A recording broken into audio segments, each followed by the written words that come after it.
Ma'am, I'm sorry. Your card doesn't have enough balance. The pharmacy cashier tossed the card back onto the counter, irritation all over her face. Either pay cash or stop blocking the line. The woman tightened her arms around the little boy in her chest, her voice shaking. Please, this is all the money I have. The doctor said he has to take this medicine tonight. I promised he'll come back tomorrow with the rest. The cashier cut her off without hesitation. Ma'am, if you don't have money, you need to leave. This isn't a charity. Some people in line frowned. Others looked down at their phones, pretending not to hear a thing. The little boy curled into her arms, his face pale. Every breath looked like a struggle. The woman's name was Grace. She worked as a cleaner at a restaurant. Her husband died in a car accident 2 years ago. All she had left was her 8-year-old son, Noah. That day, Noah's asthma stutter asterisk flared up. She gathered every last due she had, but she was still short. The cashier coldly pulled the medicine back. Ma'am, no money. Don't waste my time. Grace bit her lip, held her son tighter, and turned to leave. Just then, a man stepped forward behind her.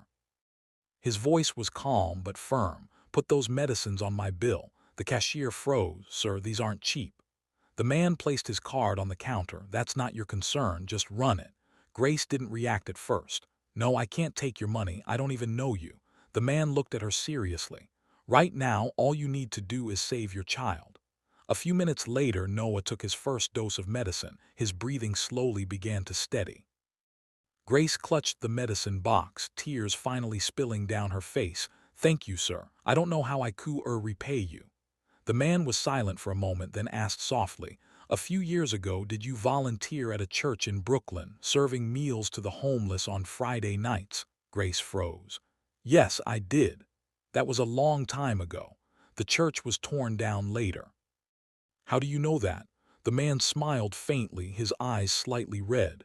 Back then, I had just come out of rehab. I had nothing. Every Friday night, you handed me a hot meal. You'd pat my shoulder and say, God hasn't given up on you, so don't give up on yourself. You probably forgot, but I carried those words for years. Later, I went to night school. I worked. I rebuilt my life. He looked at Grace, his voice dropping. Today, I walked into this pharmacy just to buy some cold medicine. But when I saw you holding your child, begging quietly while no one helped, he paused. I realized maybe God was giving me a chance to return the words you gave me. Grace covered her mouth, her shoulders trembling. So God really does remember the smallest acts of kindness. Some kindness feels like it disappears in life, but it never does. It's quietly kept by God and returned at exactly the right moment. If you believe that genuine kindness always finds its way back, leave a heart in the comments.